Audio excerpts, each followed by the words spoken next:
Hello and welcome to the Overseers. I'm Nightwing with my co-host Prolius. Today we'll be going over the Los Angeles Gladiators roster, and this is a team that I personally have a lot of high hopes for. What about you, Prolius? I do have high hopes a lot of the players from this roster. I'm a bit puzzled about one addition in particular, which I will talk about when we get there. I think it's a promising team if you just leave out that player. But yeah, dpei is heading in the right direction, in my opinion. Yeah, All that's right. it. Yeah. So as usual, we'll be using a regular format, which is we'll go over the tanks first, then the DPS, then the supports, then talk about their coaching staff, and then round it off with what we think about like how their season will go. So we can start off with the tanks. And the tanks that the LA Gladiators have this season are Space on off tank and MuZe on main tank. Uh, Last season they had OGE, who has now left to uh, play on another team. So yeah, we can start off with their main tank, MuZe. Uh, what do you think about MuZe, Julius?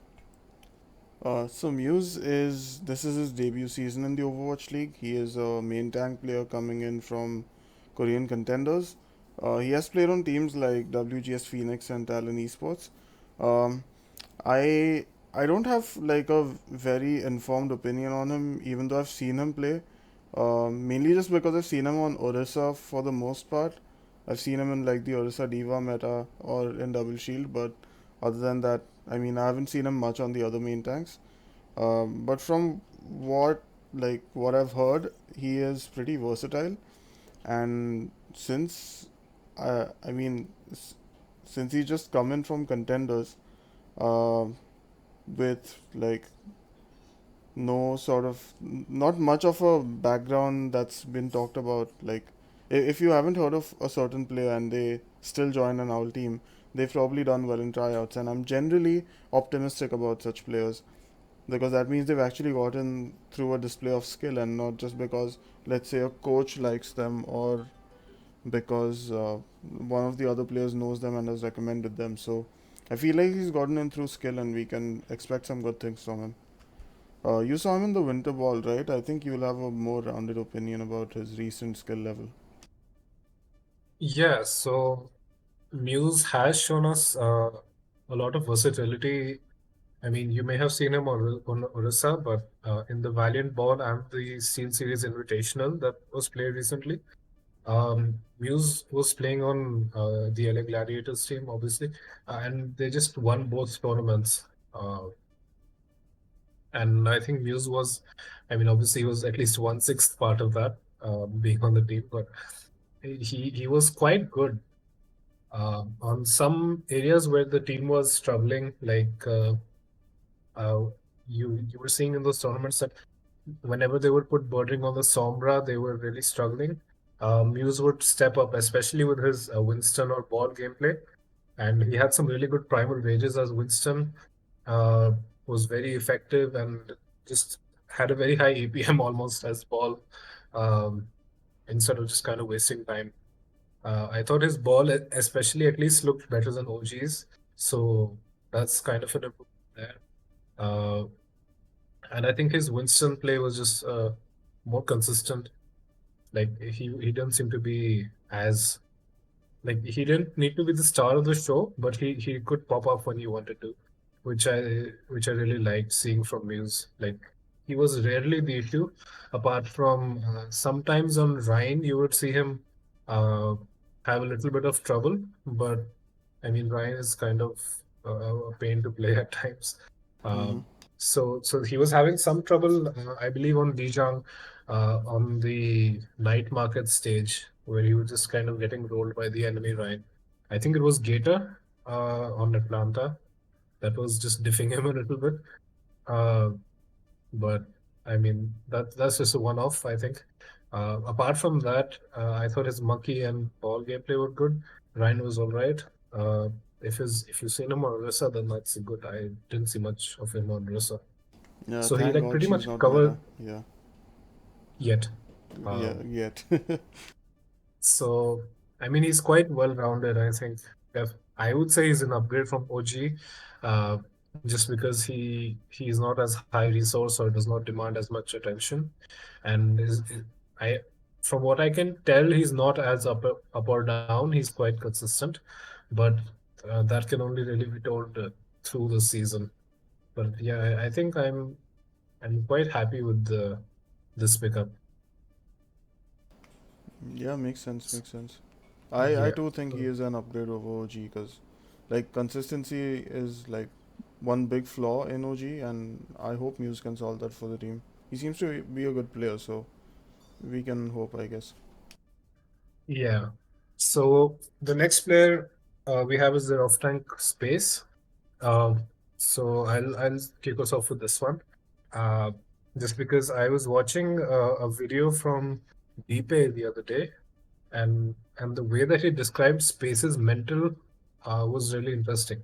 So, like many other Western players or just players in general, last year I think Space was having a rough time mentally, and that did translate somewhat to his uh, game.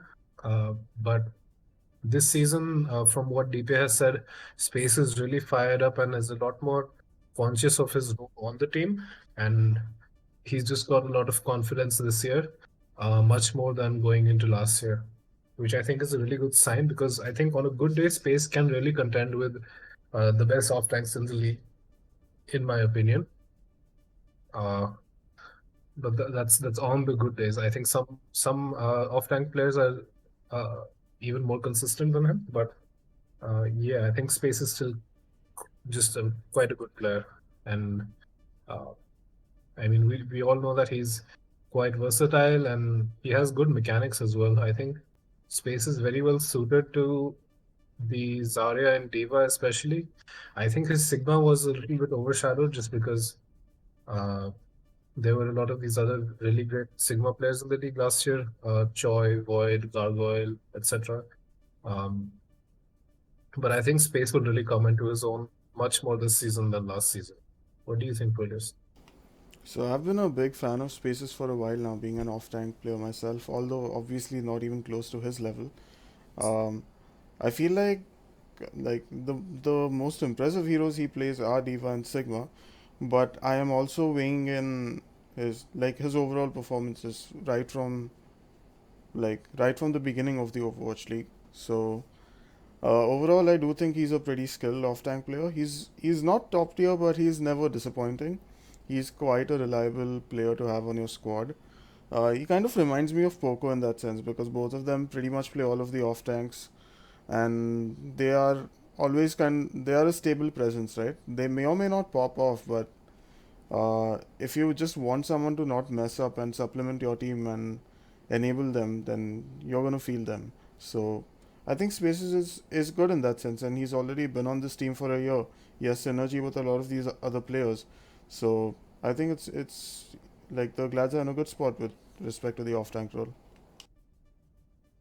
Something great about Space is that he is very vocal compared to all these other off-tank players that kind of chill out a bit. Uh, I mean, obviously, him being a proper like American player, so he has fluency in English. That obviously helps. But he's a very vocal player and helps the team make decisions, which is quite useful, especially considering that they'll have a rookie main tank coming in with MuZe. So that really bolsters their comms in terms of the tank role. Uh, but yeah, excited to see how Space does this year. I'm quite I'm at least more confident in him this year than I was last year, I think. We can move on to the DPS line now, which is Kevster, uh, birdring, and mirror. So we can start off with, I guess, birdring, who's a player that I'm a big fan of. Um, do you want to go first, Prolius? Because I could rant about this guy for hours, but I want to let you let you talk first. All right, sure. So So birdring is the hit scan player for this team, at least for the most part. So far, we've seen some incredible showings from him on many different hit scan heroes. I think Tracer and Widow are two of the ones that he plays the best. He has also shown promise on flankers like Reaper, sometimes Sombra, but I think Reaper is like a better fit for him. And that versatility really helps them adapt to different metas, right? And there's a reason why Birdring has been an Overwatch League champion. Uh, he understands like what's required to be at the very top, and I do believe that he is one of the more individually skilled players on the DPS role this season. I think a lot of time he goes under the radar because there are more sort of superstar names out there, names like Prophet, and then you've got Striker. So Birding is a bit overshadowed in that sense, but I don't think we can question his skill at all. He has more than proven his worth in the past year at least. He had a bit of a problem with his mental in season 2 with the London Spitfire because, well, they had to play goats and he didn't really like playing Brig and just flailing around. He wanted to click those heads, and that's when he faced some mental issues. He wasn't motivated to play, but then he was brought into the Gladiators environment. He found a good spot on the team and he just started absolutely popping off. So I am expecting some amazing things from him this season. And yeah, Nightwing, you can start your um, I guess love poem about birding now. Okay, so I th- I think birdring is just criminally underrated, honestly, compared to so many other DPS players. I completely agree that there was a bit of a mental issue earlier, but I think he's at full form now. Uh, I think, to be fair, uh, there are times during the regular season where birdring, like when he isn't feeling the pressure, similar to like playoffs profit, there's also a playoffs birdring where he will really just come into his own when he's in a high pressure situation and he just has to clutch. And I think that's when birdring just turns it to like 200%. But even during the regular season, he's just incredibly skilled. Uh, and I think he's beginning to find his place in the Gladiators roster. Uh, and I think it will be quite well solidified this year because I think they have a very good rotation going around with Birdring, Kevster, and Mirror. And he won't really have to play any heroes that he's not so great on. One thing I would like to mention, though, even though I'm a huge fan of Birdlings, is that we did see him struggle on the Sombra compared to the other teams. And as soon as they would swap off Sombra, Gladiators were doing a lot better. Uh, so that's something to know. But on the heroes that he is confident on, Birdling is just an absolute monster. And I'm really excited to see him play again this season. So, moving on from that, we can move on to Kevster, I guess. What do you think about Kevster players? So Kevsters, I think, absolutely a behemoth at this point. He's a top tier flex DPS player in my opinion. He can play basically anything. He can play projectile, flankers, and hit scan at a high level. Although for the gladiators, he's primarily playing flex DPS because birdring is on the hit scan role. But Kevster hasn't disappointed so far. He's just absolutely cracked. He's been really impressive on any hero he's played, and I think he is one of the most talented Western DPS players that we have in the league. I don't know if that's a hot take, but I've just like I've just grown to really like his gameplay, and I think he's also like he's no slouch. He's going to be really really good this season. I just hope that the ping doesn't affect him too much, because seemingly he is having some visa issues. But let's hope that he can get to LA and join with the team and then just play on a stable, uh, like on a stable latency essentially. If that happens, I'm pretty sure he's going to pound. That's basically it.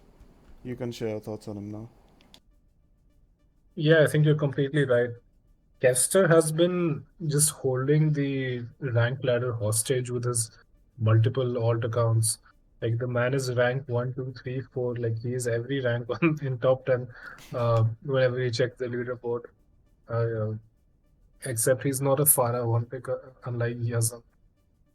Uh, so yeah, he's just really good. He did really well with Team Doge. I used to watch all the matches, and honestly, just mostly focus on Kevster and sometimes only God.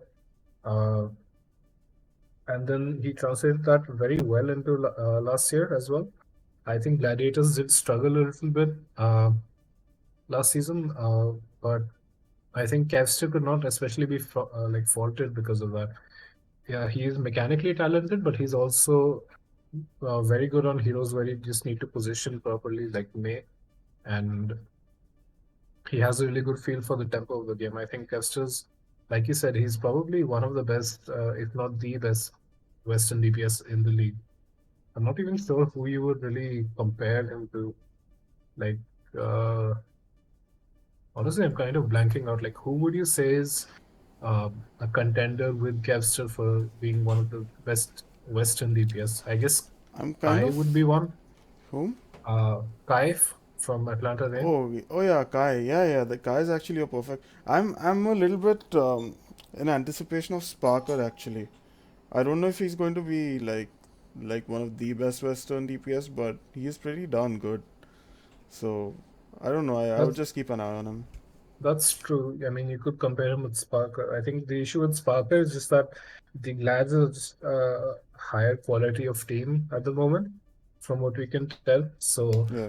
uh, like, Kevster's just gonna have that much more hype surrounding him because of that. But yeah, anyway, we can do comparisons later. We don't need to do DPS power rankings right now. Uh, so the last DPS that they have is Mirror. Uh, so I'll go over Mirror first. So Mirror is quite flexible. He's obviously known for the all the flex DPS picks, uh, which is good because even though Kevster is sometimes almost a hyper flex player, uh, I think they could for heroes like Doomfist definitely use Mirror. His Echo is actually quite good. Uh, During the Steel Series tournament, there was a mysterious player that nobody could like tell who it was, called S2QI on the Gladiators team. People weren't sure if it was Mirror or Kester, but it was actually Mirror, and he played the Echo quite well. Also on maps on with Oasis, for example, they would play like this Zarya Doom kind of combo, where Mirror was also doing incredibly well. I think Mirror doesn't get as much love as much as the other DPS on the squad. Um, I guess because people just like seeing people that click heads more than people that like punch. It's just the nature of Overwatch League fans, I guess. But I think Mirror definitely provides an edge to this roster that gives them a lot more flexibility. And I think he's not quite up there with the very best flex DPS like Rascal, uh, or I'd even put Assassin at that category, even though it might be a bit premature. I think Mirror is just slightly under that. If they're like S tier, this would be like A tier in my eyes. Hmm. But that's still quite solid. And I think it's going to be interesting to see what role they put Mirror in this season. Last season, there was a bit of an issue where they would use Mirror as like the roster's plumber almost, where like wherever they had a hole in the roster, they would put Mirror in. Like Space doesn't want to play Zarya, you go and play Zarya. Um, this guy is not that good at Brig, so they put him on Brig.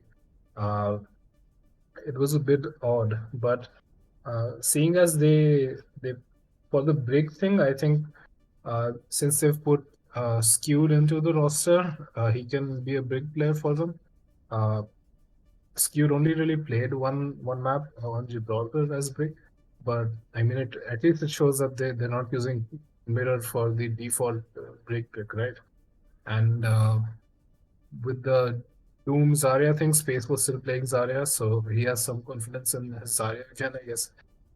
So it might not be necessary to put mirror there either.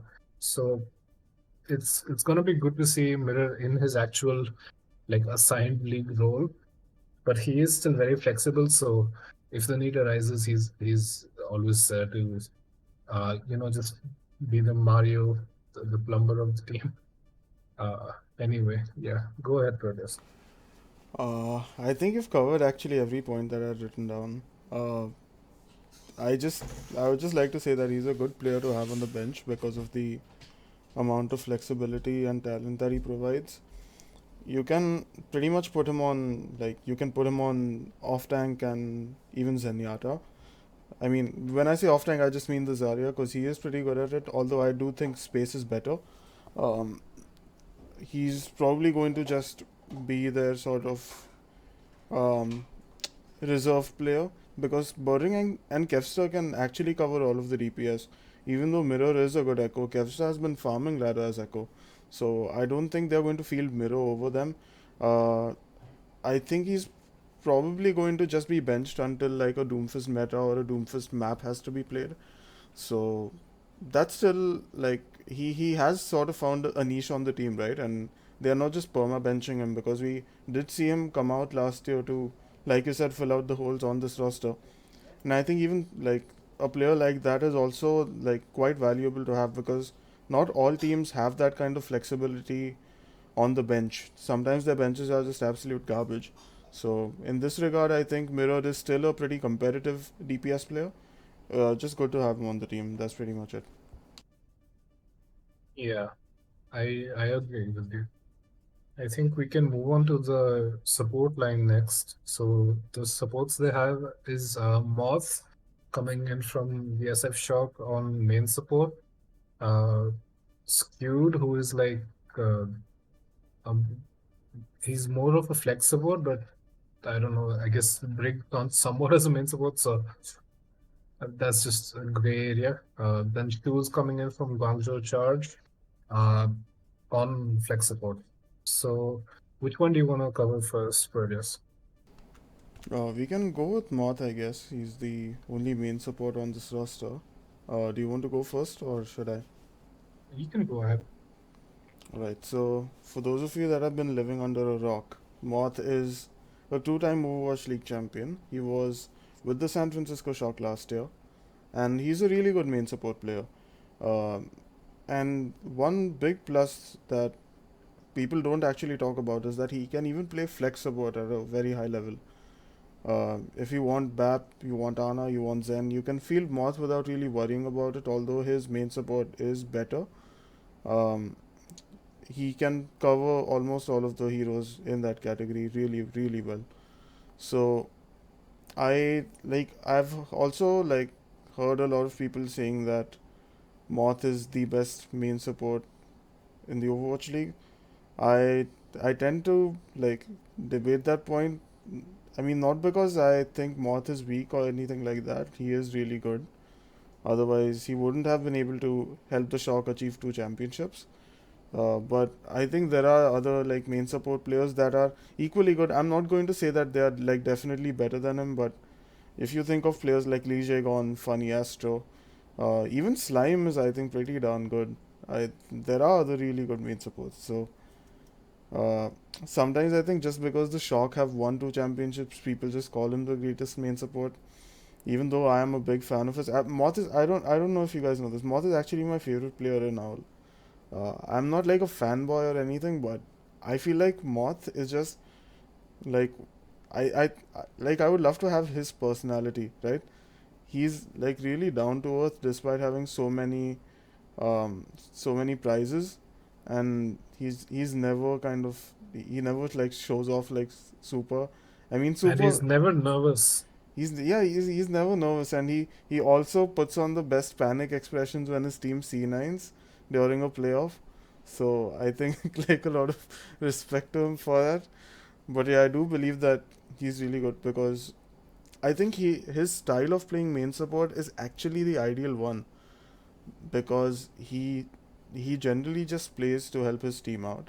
Like the role of a support is okay, Overwatch 101. The role of a support is just to enable the team and enable them to pop off rather than trying to make huge plays yourself all the time. If you have the mechanical skill, you can still do that. Like look at players like Funny Asto and FD God.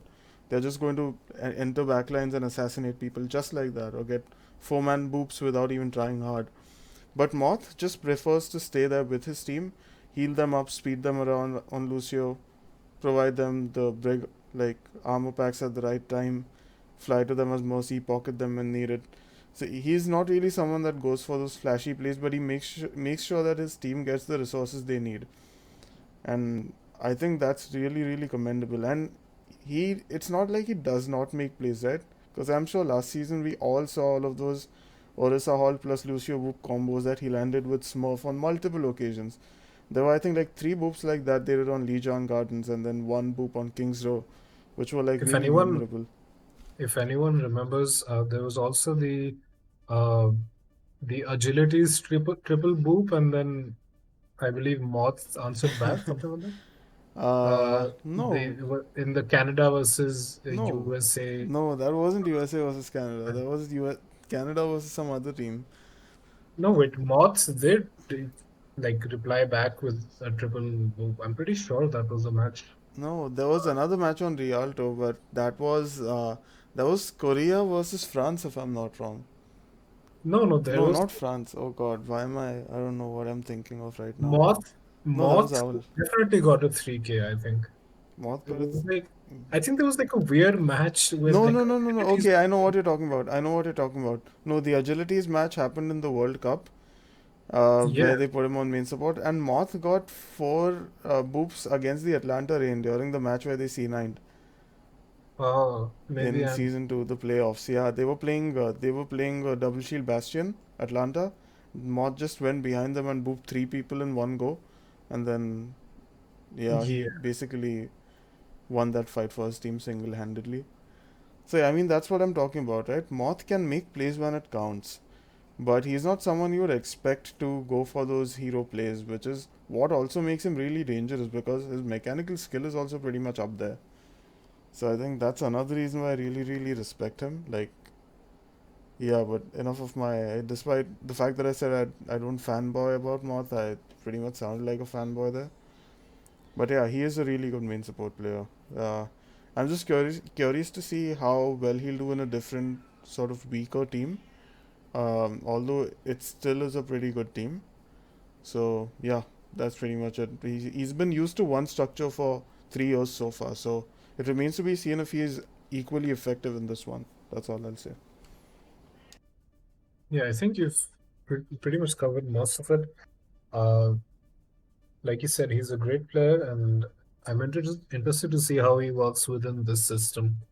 Uh, I think the shock losing him was like a big loss for them, honestly, even though they've got FT God. Um, but yeah, interested to see how Moth works with the shoe and just how dpei's coaching structure really changes his play style if it does at all. Uh, so that'll be interesting. Uh, so we can move on to Stu then, coming in from Guangzhou Charge, and we leave your rant piece on skewed for last. Spoilers. So, yeah, that's okay. Yeah, Then because no one would have deduced that by now. if anyone's watched this far, they're gonna watch the skewed part as well. Yeah. Uh, so yeah, shoot. You want to go first or No, no, no. Go ahead. me? Okay. So Shu. So Shu is a flex support player. He's pretty good. I think he is at times quite like overhyped. I actually I wouldn't use the word overhyped. The thing is, I also think Shu is a pretty good player. He's even like I think one of the better BAP players in the league. In case you guys have spec'd him in the replay view as much as I have, his resource management is top notch. Um, I, I mean I don't think he's overrated. I just think he might not be the best fit for this team. Because what I've seen about Shu, right, is that he works best when you let him make the plays. Similar to how I spoke about Karif for when we were doing the charge review. I think if you like let Shu save, let's say, his anti nades on Ana for offensive plays rather than saving himself or like heal amping his team with them, or like let him like I don't know, man. Let him use the amp matrix for himself rather than to just heal up his team. If you let him do these things quite frequently, I think he's just going to get he's going to achieve the win condition for your team single handedly. But when you've got more playmaking players like birdring and kevster on this team, I'm not sure if they would want to let Shu use those resources for himself. I mean, I'm going pretty deep into this, but I've just watched a ton of Shu's gameplay and the charge in general. I think that's where the conflict might happen. Uh, if they let Shu uses the resources in the way he needs to achieve those win conditions, I think it's going to be like a fantastic move by them. If they don't, then I feel like Shu's talent will just go wasted, and they could have just picked up another flex support in his stead. But it is also worth mentioning that Moth and Shu actually have played together as a backline in, I think, American contenders. I don't remember which team it was for, but I do believe that their synergy is going to carry over in some aspect at least. So yeah, we can expect some good stuff from them. I think the team was Toronto Esports, if I'm not wrong. Oh yeah, you're right. You're right. No, wait, was it? I don't remember. Yeah, I think it was Toronto Esports. I could be wrong.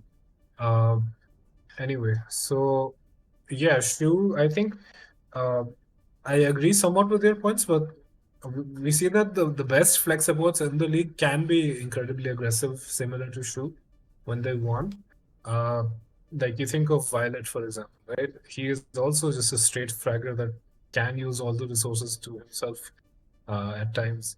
I think obviously there's just the ebb and flow of the game that you have to recognize, and uh, maybe coming to Gladiators will help him with that. Uh, because I'm obviously not an amazing Overwatch player, but when I was just starting to learn a bit, I think one of the quotes that I saw from someone was that you can like teach yourself to be passive, but you can't teach yourself to be aggressive as much. Like aggression has to be within you, and then you can just discipline yourself back, right? Mm-hmm. So in that sense, I think Shu is at least in a good spot where he has the god tier aggression with him, and he can learn to tone it back with this roster when need be. And so that's something that we'll have to see how that goes. But yeah, I'm excited to see him work with Moth again, and I think it's going to be quite a solid like support to uh, as in NA. Uh, I think something that's good about the Gladiators is their support line, because with a team like Washington, you still have some concerns about the support line. Like these two guys, I think the Glad support line is quite solid. Which brings us to the third support player in skewed, which I'll just let Prolis go over. Uh, so yeah, just go ahead. Just lay it on me. All right. So nothing. I don't have anything against skewed. I just don't understand the pickup. So skewed is a player coming in from Korean contenders. He used to play for OZ Gaming or Oz Gaming, however you pronounce it, which is the same team that Friday, who's the main support of the NYXL now, was on. I've actually watched Skewed play, so and his team was completely bottom tier in contenders. I didn't see him make any plays for during the matches I watched him play. Uh, and I mean I don't know. The thing is there is footage on this guy. It's not like we don't know anything about him. Because generally if you don't know anything about them, you can just presume they did. But I don't think I should repeat that at this point.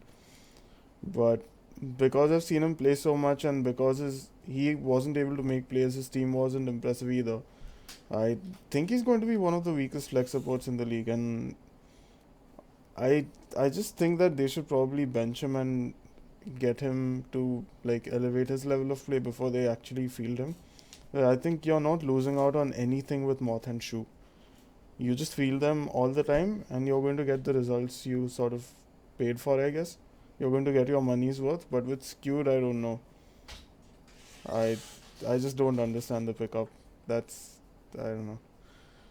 It's a confusing one. Because if he was that impressive in tryouts, why wasn't he that impressive while he was fielded in contenders, right? So that, I don't know. Maybe if there were like a replay view for contenders, which I seriously hope they add at some point soon. Um, I could have observed him more, but based on what I've seen, he's just not that good. I Yeah, that's my, and even if you say that he's being reserved for Brig, which he played for like one map in the, what was it, the Steel series, was it, or the Winter Ball? And I think it was a Seal series on Gibraltar, Steel but I series. could be wrong. Yeah. So even if you consider that you only have skewed for Brig, Moth plays a pretty good Brig. Like Moth is a really hard-working player in that aspect. When last year when he wasn't able to play Brig that well and they played the back line of Violet and Twilight, with that Brig, uh, Moth really started grinding Brig a lot more in ranked. And I think he's the only one who can do all of those Reddit Brig Bash sort of rollouts. I don't know if you've seen those where he just gets up to a random spot on high ground with some secret Brig Bash along a slope or a corner. Uh, but like, he's really impressive, right? You don't really need skewed to play Brig when you have Moth. So unless they just want probably skewed for a Bab Zen meta, where skewed just focuses down a shield, because you're just going to be playing double shield with Bab Zen, right? You don't really play anything else with that support duo. I don't see any value that he's bringing to the team. You could have signed like a dozen other flex supports. Don't get why you signed him. There was like, I keep on raving about this, but Luffy from the Shanghai Dragons last year, I thought he was pretty good. I am surprised he's not on a team. I don't know if he's retired, but he was quite good.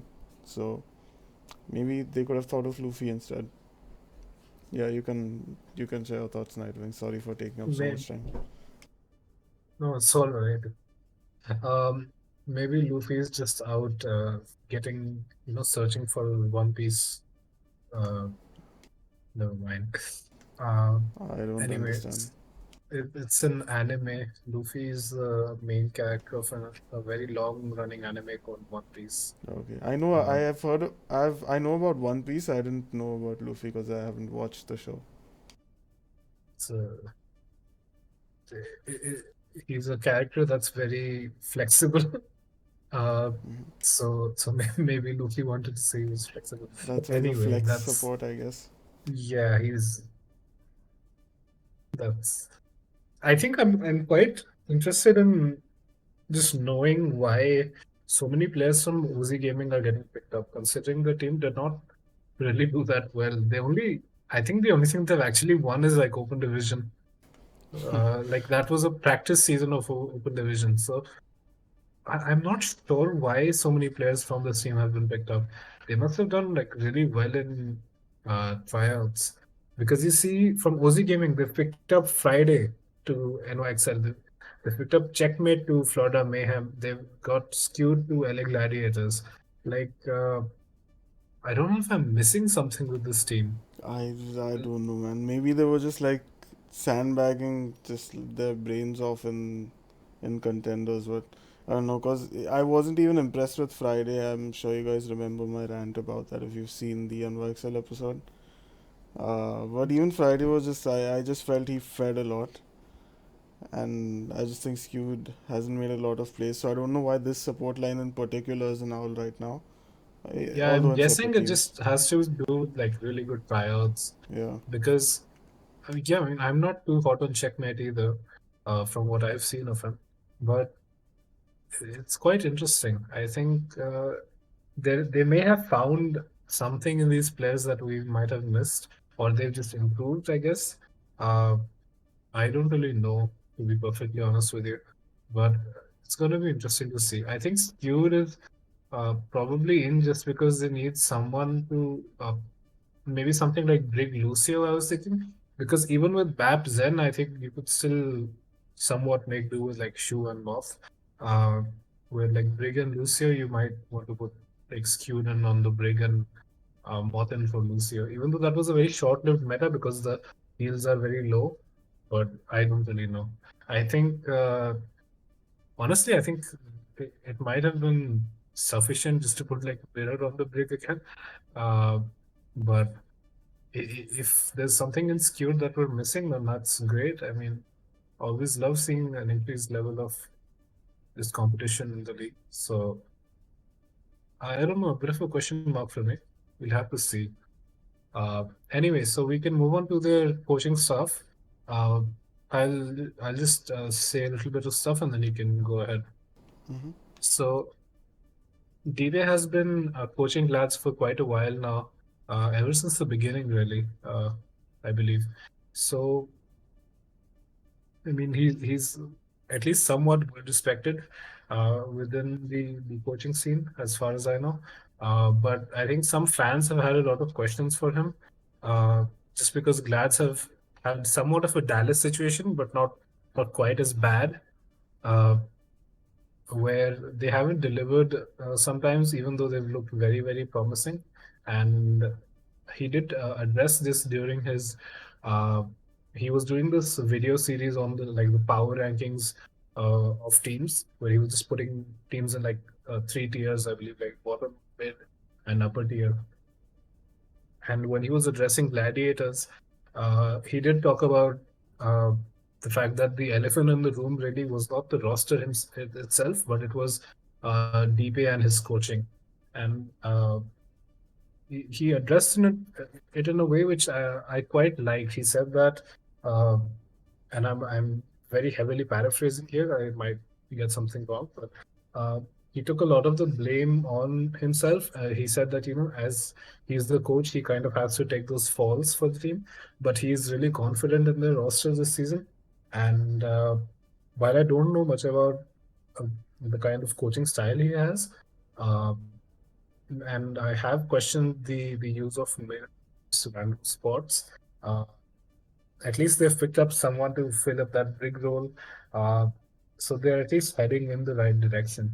And if nothing else, I think DPA is quite positive.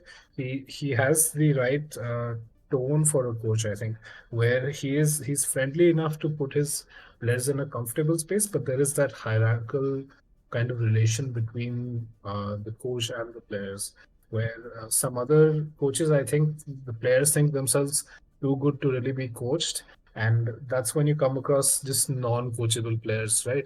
Where you think of someone like Prophet, who is an all-star, but I mean, there is a bit of an ego issue there, right? Which has been discussed in other formats before. So yeah, I'm not completely low on DP. I think this is his season to really show his stuff. He's got a very capable roster, and I want to see what he does with it. Uh, anyway, sorry for that. You can, if there's anything you want to say about the staff players. So dpei is a pretty decent coach in my opinion. He has always kept this team competitive throughout the league. He's got like a nice personality based on what we've seen on his own YouTube channel, as well as I believe he was on SVB's podcast, Group Up podcast. Shout out to SVB, he's doing some awesome work there. So I he's quite a creative coach in the sense that he doesn't always play hard meta. He considers the right balance between um, I guess if you drew a graph like on if you drew a line, let's say on one end of the line at zero, at the value zero, was the meta, and on the point one was the Chengdu Hunters. dpei is somewhere at like point 0.4, where he'll generally lean towards the meta, but if his team isn't really comfortable playing what's required, then he will try some creative stuff. We all remember the great Bamboozle from season 1. Schoffer absolutely popping off, sad he's no longer playing in the league. That's what the thumbnail for today is based on. Yeah, That's why there's a widow in the thumbnail. yep. And yeah, I just think with this roster, dpei can push this team towards some deep playoff runs. We'll just see how that happens and in what metas. That's pretty much it. Yeah, I think I am a little disappointed they didn't re-sign their star player from last season though. Like that's a bit crushing. Do you mean Like sideshow? yeah, like where is Sideshow?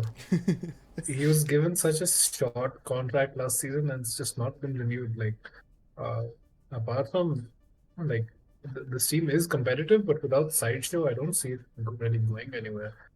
Uh, Otherwise, you just have a bunch of people that click heads. Like you need the depth and the experience that comes from being sideshow watch. I don't know. Anyways, so putting that aside, uh, though I don't want to, we can discuss what this team's prospects are coming into the season. So go ahead, Prakash. So a lot of people actually believe that this team is championship caliber. I would agree if they just removed Skewed from the team. I think if they just field Moth and Shoe 100% of the time, they can be at that level. Until Skewed is there on the roster, I'm not that convinced. So I mean, I know it's a little bit like ridiculous to factor that in, but if you've got a player, you generally plan to field that player somewhere, right?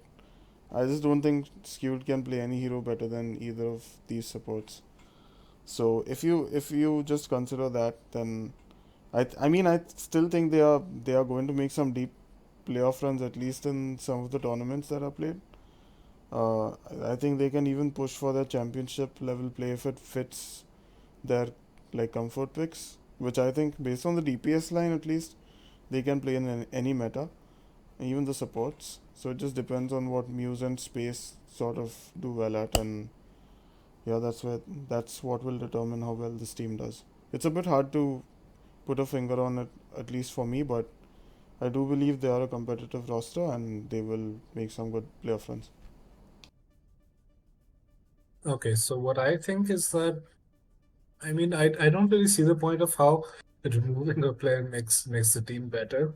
Like I I don't mean, know. I just I yeah. mean, worst case scenario, you just turn him into like IDD, QD, or Avast, where you just don't field them. No, that's a fate If worse than like being released. Why? I mean, you got the bag. It's good enough.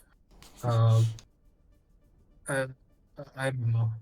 Uh, it could be like a Jake situation. Just keep this secretly, just coaching all of them. Uh, anyway, Uh, so I think Gladiators are honestly a like championship contender team this season. Uh, I think the only real teams that I think there's slightly below maybe Stock and Shanghai, but for everyone else, I think they're quite a step above. Um, and I think they're in a really good like just place to really do well, grab some tournament wins away from Shock this season. Uh, and I think they have quite a good chance of making a very good playoff run. At the end of the day, like Overwatch League, the meta always changes right below before playoffs. There's a lot of weird stuff happening, which like make things hard to predict. But I think Gladiators generally um, decently meta proof, and they're in a good situation to really do well this season. So yeah, I mean they would have to have like major issues um, to really put that into doubt. But uh, the fact is that it's a season with very few games. Uh, if they come out guns blazing, it's going to remain throughout the season just because there's not a lot of time to really throw the season. So unless they do it very quickly, they'll probably do fine, I think. So if there's anything else you'd like to add, then we can. Otherwise, we'll wrap it off. no, I think we've covered pretty much all we needed. Yeah. All right. So uh, thank you for listening to this episode. Next, we'll be covering the last and the least team, the LA Valiant. Uh, so stay tuned for that. If you like this video, then do all the stuff. You know what to do. Like, subscribe, send to your grandma maybe, uh, and just if someone's watching TV, if you have like the Chromecast button on your YouTube app, just like mess with someone and just put it on the TV. Like, hey, look, Dad, uh, Overseers is better than whatever nonsense TV show you're watching. Game of Thrones is on in the meantime. Yeah, Game of Thrones. I mean, the last season wasn't even that good. I think I haven't really watched it yet, but that's what I heard. Yeah, Uh, that's what I heard I too. mean, yeah, we might be better than Game of Thrones the last season, Sure, maybe. sure. Uh, but yeah, just mess with someone with this video. Like even if you didn't like it, just mess. Like I know it's like a week after April Fools, uh, so people might take that in bad taste. But just say, oh, I thought today was April Fools. Anyway, uh, enough with whatever this is. Yeah, thanks for listening and goodbye.